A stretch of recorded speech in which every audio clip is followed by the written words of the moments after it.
న్యాయయాత్రకి అడ్డంకులు, మణిపూర్ ప్రభుత్వ అనుమతి నిరాకరణ, రాత్రి బసకు అసోం ప్రభుత్వం అనుమతికి నో, యాత్ర వేదిక మార్పు, రాహుల్ యాత్రలో చేరడానికి మిస్డ్ కాల్, యాత్రలో నడిచే వారికి న్యాయయోధ అని పిలుపు. కాంగ్రెస్ నేత రాహుల్ గాంధీ ఈ జనవరి 14 నుంచి చేపట్టిన భారత్ జోడో న్యాయయాత్ర ప్రారంభ వేదికను మారుస్తున్నట్లు ఆ పార్టీ శుక్రవారం తెలిపింది. ముందుగా నిర్ణయించినట్లు మణిపూర్ రాజధాని ఇంఫాల్ నుంచి కాకుండా థౌబాల్ జిల్లాలోని ఓ ప్రైవేట్ గ్రౌండ్ నుంచి ఈ యాత్ర ప్రారంభం కానుంది. వేదిక మార్పుపై పిసిసి అధ్యక్షుడు కె మేఘచంద్ర స్పందించారు. ఇంఫాల్లోని హఫ్తా కామ్జేబుంజ్ నుంచి యాత్ర చేసేందుకు ప్రభుత్వం నిరాకరించడంతో ఈ నిర్ణయం తీసుకున్నట్లు తెలిపారు. మొత్తానికైతే రాహుల్ గాంధీ సంబంధించినటువంటి యాత్రకు సంబంధించిన విషయంలో మణిపూర్ ప్రభుత్వం ఆ యాత్రకి, ఎందుకంటే అక్కడ ఉన్నటువంటి బీజేపీ రాష్ట్ర ప్రభుత్వం కానీ కేంద్రంలో ఉన్నటువంటి బీజేపీ ప్రభుత్వం కానీ రెండూ కూడా ఆయన యాత్రను అడ్డుకునేటువంటి ప్రయత్నాలు చేస్తూ ఉన్నాయి. ఎందుకు అంటే ఈ న్యాయయాత్రకు సంబంధించిన విషయంలో ఆయన మణిపూర్ని ఎంచుకోవాల్సిన అవసరం వచ్చిందంటే, మణిపూర్ రాష్ట్రంలో జరిగినటువంటి మారణకాండ ఏదైతే ఉందో అదే మణిపూర్ రాష్ట్రంలో కుకీలకు మహితీలకు జరిగినటువంటి మారణకాండ విషయంలో ఇప్పటి వరకు ప్రభుత్వం స్పందించడం కానీ, అదే విషయంలో ఆ పార్లమెంట్లో మాట్లాడదాము, చర్చ చేద్దామని చెప్పేసి పార్లమెంట్ వేదికగా ఉన్నటువంటి ప్రతిపక్ష ఎంపీలు ఎవరైతే పట్టుబట్టిరో వాళ్ళందరినీ సస్పెండ్ చేసే విధంగా చూసిరు తప్ప ఆ పార్లమెంట్లో మణిపూర్ గురించి మాట్లాడడానికి ప్రయత్నం చేయలేదు. మణిపూర్ గురించి రోజంతా చర్చ చేద్దామంటే లేదు దానికోసం గంట సేపు మాట్లాడుకుందాం అంతే అని చెప్పేసి మాట్లాడినటువంటి దాఖలాలు మనం చూసినాం. మరి ఇదే మణిపూర్ విషయంలో న్యాయయాత్ర అనే పేరుతో ఈరోజు రాహుల్ గాంధీ ఒక యాత్ర మొదలు పెడితే దాన్ని మణిపూర్ నుంచే ప్రారంభిద్దాము అని చెప్పేసి ఆయన అనుకుంటే దాన్ని కూడా అడ్డుకున్నటువంటి ప్రయత్నం బీజేపీ ప్రభుత్వం చేస్తూ ఉంది. మరి కేంద్రంలో రాష్ట్రంలో డబుల్ ఇంజన్ సర్కార్ ఉన్నటువంటి బీజేపీ ఎందుకు ఈరోజు రాహుల్ గాంధీ యాత్రను అడ్డుకునేటువంటి ప్రయత్నం చేస్తున్నారంటే, అక్కడ జరిగినటువంటి అన్యాయాలన్నిటి మీద ఆయన మాట్లాడేటువంటి అవకాశం ఉంటుంది. ఈరోజు మెల్లిమెల్లగా ప్రజలు మర్చిపోతున్న క్రమంలో మళ్ళీ రాహుల్ గాంధీ తెర మీద తీసుకొచ్చేటువంటి అవకాశాలు కనబడతా ఉన్నాయి. కాబట్టి దాన్ని అడ్డుకునేటువంటి ప్రయత్నం చేయకపోతే మరి మణిపూర్ సంఘటనని మళ్ళా దేశవ్యాప్తంగా మరొకసారి మాట్లాడుకునే అవకాశాలు ఉంటాయి.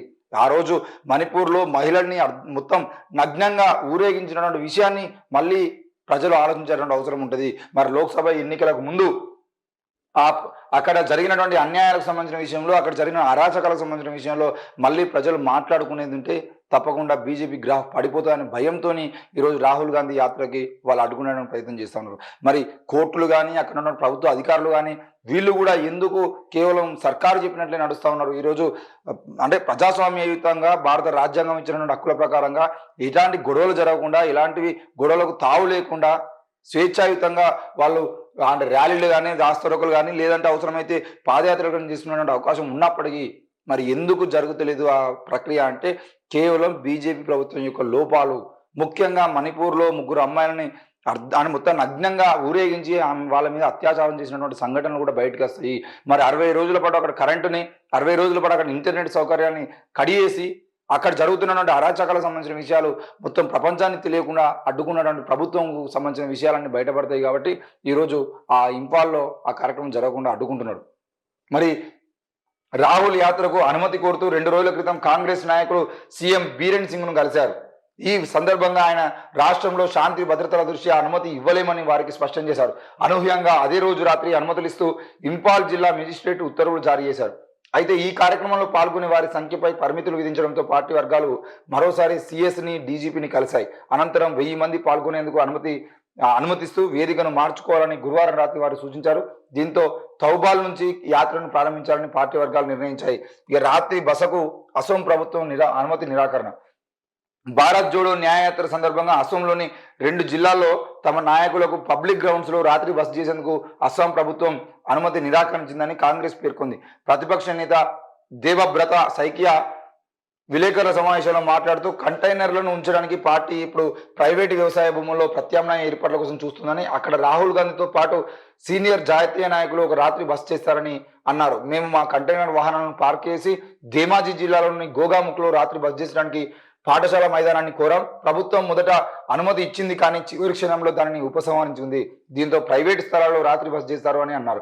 యాత్రలో చేరడానికి మిస్డ్ కాల్, పాల్గొనేవారు న్యాయ హోదా.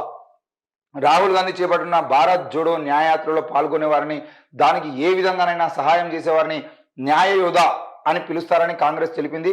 న్యాయయాత్ర కోసం 9891802024 మొబైల్ నెంబర్ను విడుదల చేసింది. దీనికి మిస్డ్ కాల్ ఇచ్చి యాత్రలో పాల్గొనవచ్చని పేర్కొంది. భారత్ జోడో న్యాయయాత్ర ఈ నెల 14న మణిపూర్లో మొదలై మార్చి 30న ముంబైలో ముగుస్తుంది. 66 రోజుల పాటు 15 రాష్ట్రాల్లోని 110 జిల్లాల మీదుగా దాదాపు 6713 కిలోమీటర్ల మేర కొనసాగనుంది. మొత్తానికైతే రాహుల్ గాంధీకి సంబంధించినటువంటి యాత్రలో ఎవరైనా పాల్గొనాలనుకుంటే ఆ నెంబర్కి మిస్డ్ కాల్ ఇచ్చేదంటే వాళ్ళు దాన్ని తీసుకునేటువంటి అవకాశం ఉండేది.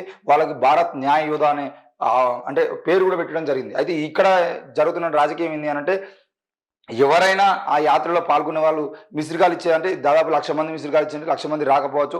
ఒక 30,000 50,000 మంది అక్కడ చేరుకునే అవకాశం ఉంటుంది. అందులో పాల్గొనే అవకాశాలు ఉంటాయి. మరి ఈ పేరుతో కాంగ్రెస్ ప్రభుత్వం కానీ కాంగ్రెస్ యోధులు కానీ కాంగ్రెస్లో ఉన్నటువంటి కార్యకర్తలు కానీ ఏం చేస్తారంటే దానికి మిస్డ్ కాల్ ఇస్తూ ఉంటారు. దానివల్ల ఏమైతే అంటే దాదాపు లక్షల్లో కోట్లలో అవసరమైన మిస్డ్ కాల్ వచ్చినప్పుడు అవన్నిటిని సేవ్ చేసుకొని వాటన్నిటికీ ఆ లైవ్ అప్డేట్స్ ఇస్తూ ఉంటారు. కాబట్టి ఆ లైవ్ అప్డేట్స్ పేరుతో వాళ్ళ నెంబర్లను సేకరిస్తారు. దానితో మా యాత్రలో ఇన్ని కోట్ల మంది పాల్గొన్నారు, ఇన్ని లక్షల మంది మాకు మిస్డ్ కాల్ ఇచ్చారని చెప్పేసి చెప్పుకోవడానికి కూడా వాళ్ళకి అవకాశం ఉంటుంది. కాబట్టి దానికోసం వాళ్ళు ప్రయత్నం చేస్తూ ఉన్నారు.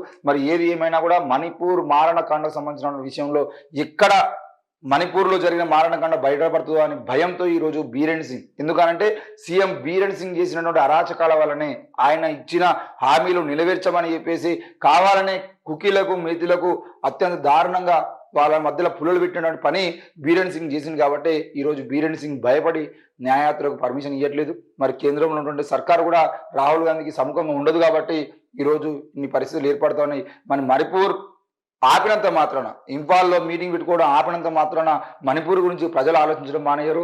మణిపూర్లో జరిగిన మారణకాండ గురించి, మణిపూర్లో మహిళల మీద జరిగిన అత్యాచారాల గురించి ఎవరు కూడా ఆలోచించడం మానేయరన్న విషయాన్ని కూడా గుర్తుపెట్టుకోవాల్సిన అవసరం ఉంది.